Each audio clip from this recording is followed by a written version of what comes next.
नमस्कार मित्रांनो, स्वागत आहे पुन्हा एकदा मराठी लाईव्ह चॅनलवरती। तर बघा, आपल्याला आता वेळ जवळ येत आहे। ज्या शाळांची निवड आपल्याला तिथे करायची आहे ती कशी करायची आहे, तर मेरिट लिस्टनुसार आपल्याला बघावं लागणार आहे की आपल्या पुढे किती शिक्षक उमेदवार आहेत आणि त्यामध्ये आपलं स्थान कुठे आहे निश्चित हे पाहूनच आपण मेरिट लिस्टचा अभ्यास करूनच आपण काय करू शकतो की 20 शाळांची निवड चांगली करू शकतो। त्यामध्ये चुका व्हायला नको, कारण आपण पाहतो की बरेच उमेदवार असे आहेत की चिंतेमध्ये आहेत की मी शाळांची निवड कशी करायची आहे। कमेंट येत आहेत। माझं त्यांना एकच सांगणं आहे की आपण माझा जो व्हिडिओ आहे की 20 शाळांची निवड आपण कशी कराल, जिल्हा परिषद असो किंवा प्रायव्हेट शाळा असो, इथल्या जागांची आपण निवड कशी कराल ह्याबाबतचा व्हिडिओ तो आहे। तो व्हिडिओ आपण नक्की बघा आणि 18 तारखेपासून आपण पाहणार आहोत की कशा प्रकारे तुम्ही तिथे लॉग इन करून शाळांची निवड करायची आहे हे सुद्धा मी तुम्हाला सांगणार आहे पुढच्या व्हिडिओमध्ये।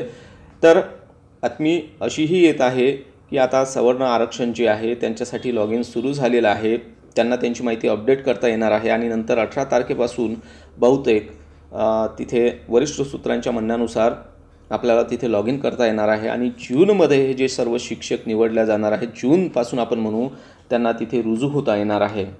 काही संस्थांमध्ये मुलाखतीसुद्धा घेतल्या जाणार नाही आहेत। मोठमोठ्या ज्या संस्था आहेत डायरेक्ट तिथे मेरिट नुसार आपल्याला तिथे चान्स मिळणार आहे, ही बातमी येते आहे। म्हणजे सॉफ्टवेअर म्हणू आपण, ॲप नाही तर सॉफ्टवेअर म्हणू, तर सॉफ्टवेअर तिथे डेव्हलप केलं जात आहे आणि आपल्याला तिथे शाळा निवडताना कुठल्याही प्रकारची अडचण येऊ नये ह्याकरता ह्या सॉफ्टवेअरची निर्मिती तिथे केल्या जात आहे।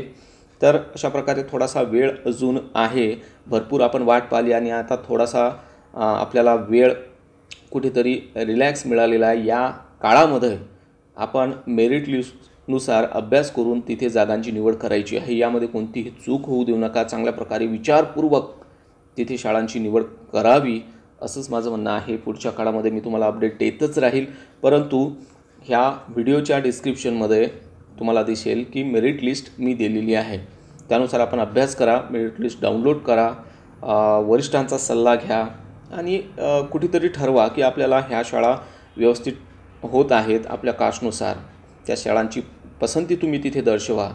तर हा व्हिडिओ जर आवडला असेल तर प्लीज लाईक करा, शेअर करा आणि अजूनही माझं चॅनल आपण सबस्क्राईब केलं नसेल तर सबस्क्राईब करा आणि व्हिडिओच्या डिस्क्रिप्शनमध्ये तिथे डिस्क्रिप्शन बॉक्समध्ये त्रिकोणामध्ये क्लिक केलं तुम्ही उजव्या साईडला तर डिस्क्रिप्शनमध्ये तुम्हाला सर्व लिंक दिसतील, तिथून त्या सर्व फाईल्स तुम्ही डाउनलोड करा, PDF फाईल, आणि पाहून घ्या, अभ्यास करा। पुन्हा भेटूया नवीन व्हिडिओमध्ये नवीन माहितीसह। तोपर्यंत जय हिंद, जय महाराष्ट्र।